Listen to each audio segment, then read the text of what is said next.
Shantaradadas, Ilibraka la Moshi, Rekinemosi, Tatada, Ubraka la Mosi, Karada Berenos, Reda Caparada Santaranos, Orekoshi de Manderemos Sante, Eraso Foroshi, Krabra Santarana Berenos. Bonsoir, bien-aimés, bonsoir, frères, bonsoir, sœurs, bonsoir, jeunes, bonsoir, adultes. Ce matin, ce soir encore, peu importe l'endroit où vous allez recevoir cette vidéo, je vous salue par le nom précieux de Jésus-Christ, notre Seigneur et notre Sauveur. Je salue les membres de la mission mondiale des êtres croyants. Je salue mon père, le prophète Timothée, 8 forces. Je salue aussi la mère de toute une nation, Maman Olivia. Ce matin, je veux parler de l'apostasie. Je veux parler de l'apostasie dans l'Église. Vous savez, lorsque l'apôtre Paul enseigne à son fils spirituel, Timothée, lorsqu'il dit à Timothée que dans les derniers temps, voici ce qui va arriver. Avant même que l'apôtre Paul ne parle de ça, Jésus lui-même avait déjà parlé de ça. Et ses disciples avaient posé la question concernant les signes de la fin du temps. Et Jésus a donné quelques signes qui annoncent la fin du temps. Et nous sommes dans les temps de prophétie, voilà, de la fin des temps. Et les signes sont évidents. Voilà pourquoi je viens parler de l'apostasie.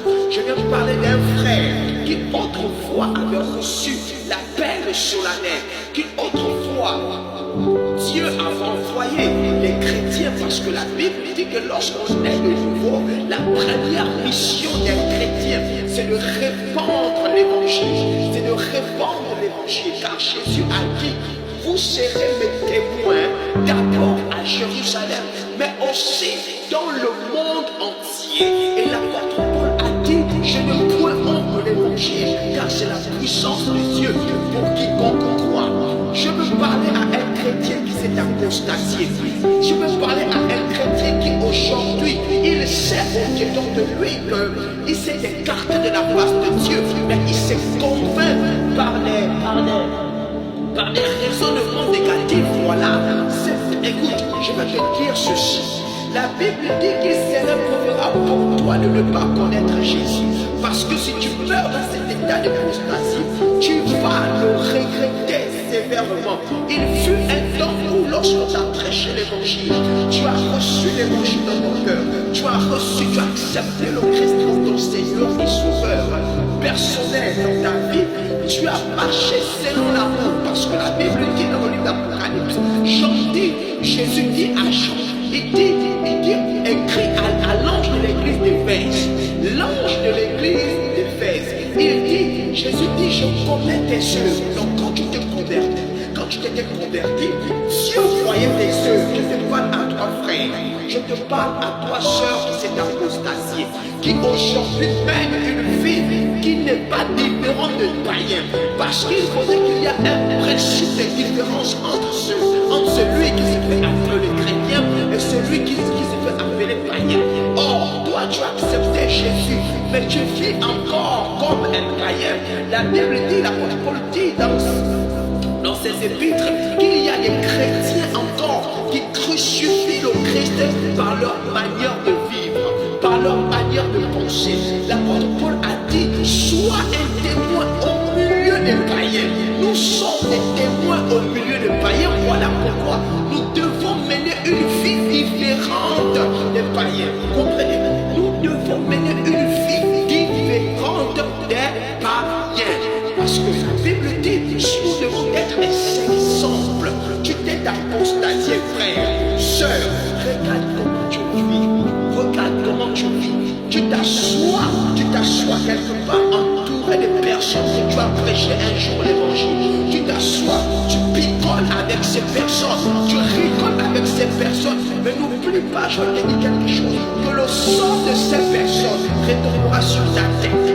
Parce qu'il est écrit dans le livre de Jérémie 48 à partir du verset 10. Jérémie dit, Dieu dit par la bouche de Jérémie: maudit soit quiconque fait l'œuvre de Dieu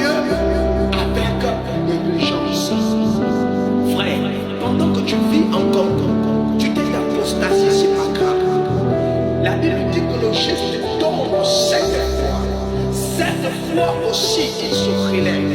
Frère, il ne faudrait pas que tu te trouves dans cette position d'apostasie. Parce que si Jésus te trouve dans cette position d'apostasie, frère, ta sentence sera plus grave que celui qui sera mort sans recevoir Jésus dans sa vie. Voilà pourquoi j'ai pris au nom de Jésus-Christ de Nazareth que le Saint-Esprit te saisisse maintenant et qu'il te ramène, parce que Jésus a dit, à moins que tu te repens, souviens-toi de là où tu es tombé et répands-toi, sinon je viendrai à toi et chanterai même ton chandelier qui t'est apostasié. Le temps est venu pour toi de te repentir, de te souvenir là où tu es tombé, de te repentir et de revenir à Christ. Satan était menteur. Satan pensait gagner lorsque Jésus était crucifié.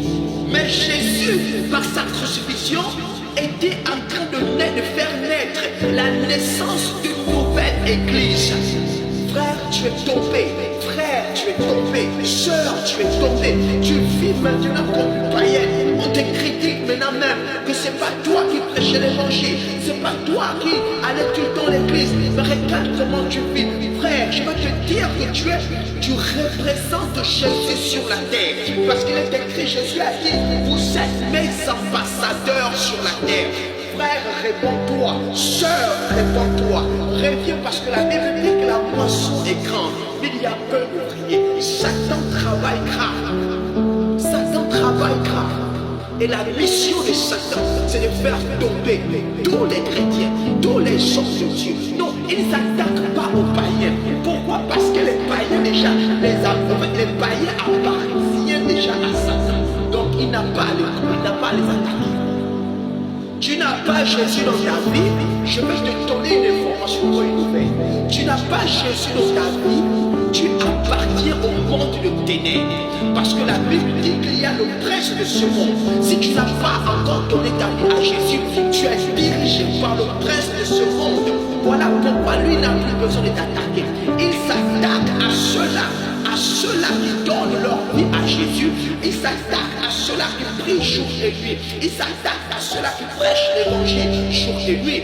Mais toi, quand tu vois que tu mènes brillamment ta vie, comme on pouvait dire dans le livre de Luc, le chapitre 16, le verset 19, la Bible déclare que l'homme riche vivait brillamment sa vie. Il vivait brillamment et heureusement sa vie. C'est-à-dire, il faisait tout ce que son corps le demandait de faire. Il faisait tout ce que ses passions lui demandaient de faire.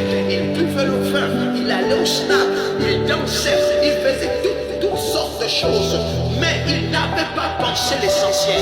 L'essentiel, c'est de recevoir Jésus, c'est de faire la paix avec Dieu en recevant le Christ comme Seigneur et Sauveur. Je te parle maintenant, pendant que tu vis encore, reçois Jésus comme ton Seigneur et Sauveur. La Bible déclare que lorsque le riche est mort, et le pauvre aussi est mort, les deux ont eu la même sentence parce que la loi de la mort a frappé. Mais la Bible déclare que lorsque le riche est mort, il fut enseveli dans le séjour des morts. Et là-bas, il n'est pas parti pour le repos. Là-bas, il est parti, il était en proie au tourment. Voilà pourquoi la Bible dit qu'en proie au tourment, il leva les yeux vers le sein d'Abraham. Et il fut Abraham avec Lazare. Il dit, Père Abraham, ordonne à Lazare d'aller tremper son doigt dans l'eau et qu'il me rafraîchisse la gorge, car ici, je souffre cruellement.